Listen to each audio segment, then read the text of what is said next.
There's a child screaming somewhere in a house in rural England, 1589.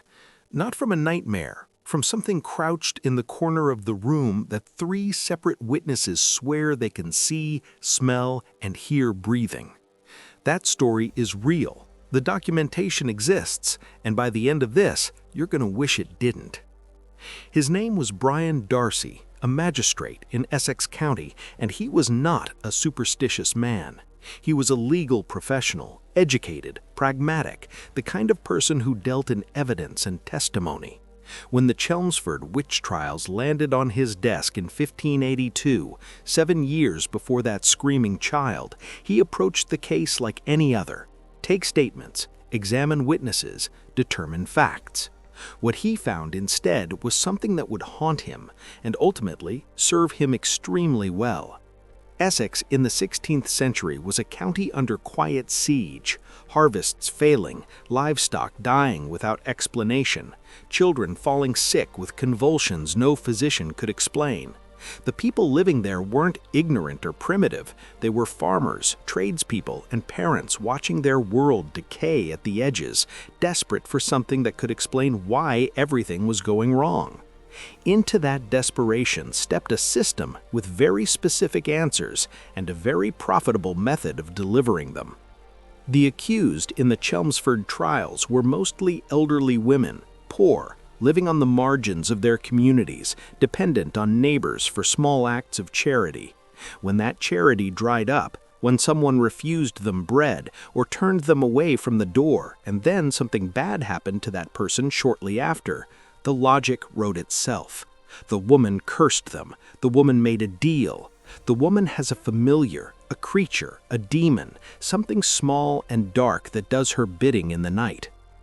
Brian Darcy was smart enough to understand something crucial. Children make devastating witnesses. They're terrified, suggestible, and when a small girl says she saw a black dog with eyes like fire crawl out from under old Ursula Kemp's bed, juries believe her.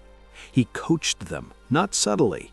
Chroniclers documented that Darcy offered leniency, candy, protection, whatever it took to get children talking about the shapes and shadows they'd seen in the dark, and the children delivered. But here's what they don't tell you in the history books. Here's the part that turns this from a sad story about fear and superstition into something that should make your stomach turn. The property of a convicted witch was forfeit.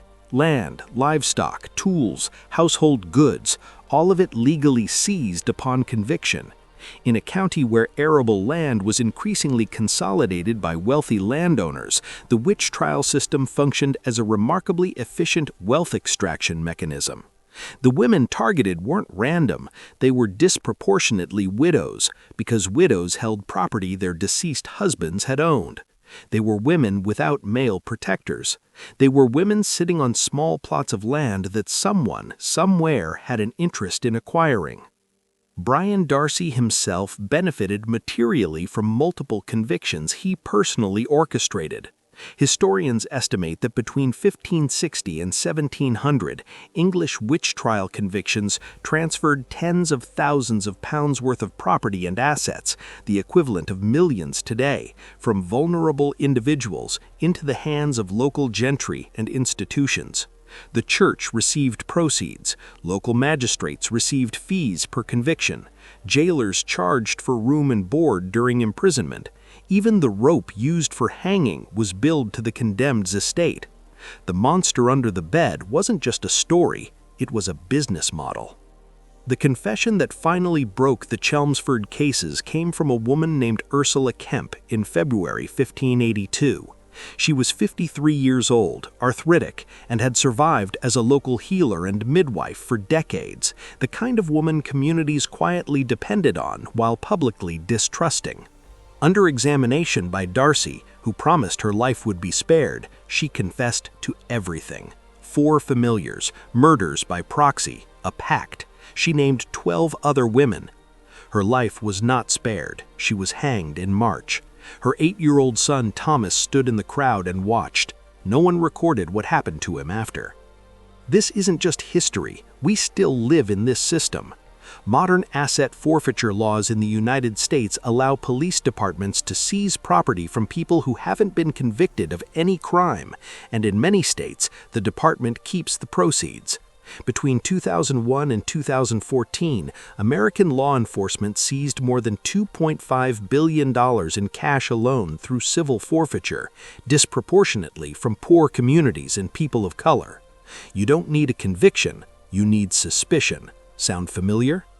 The wellness and mental health industry now generates over $1.8 trillion annually, selling solutions to the anxiety, depression, and chronic dread that modern life manufactures. When the system creates the fear and then monetizes the cure, that's not medicine. That's the same play Darcy ran in Essex. Identify the terror people already feel, give it a name, offer to solve it for a price. And children? We are still using children's fear as social and political leverage. Stranger danger campaigns in the 1980s, satanic panic in the same decade, decades of moral crusades built on the testimony of frightened children and ambitious adults who knew exactly what they were doing. The FBI's own data showed that child abductions by strangers remained statistically rare throughout the panic. The monster wasn't real, but the legislation, the funding, the careers built on it, very real. The real monster was never under the bed. It was the institution that needed you to believe something was. Poverty, grief, illness, the random cruelty of nature, none of those things need a supernatural explanation, and none of them generate profit. But fear, contained, managed, and strategically directed fear, that's worth everything. Brian Darcy understood that in 1582. The industries that run your life understand it now. So here's your uncomfortable question. What are you currently afraid of that someone else designed for you to be afraid of? What shape has the darkness been given in your lifetime by media, by institutions, by systems that benefit from your anxiety?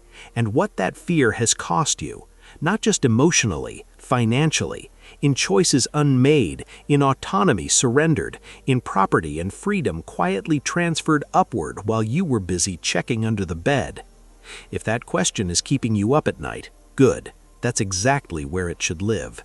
Subscribe if you want to keep pulling back the sheets on the stories they built the bed to hide.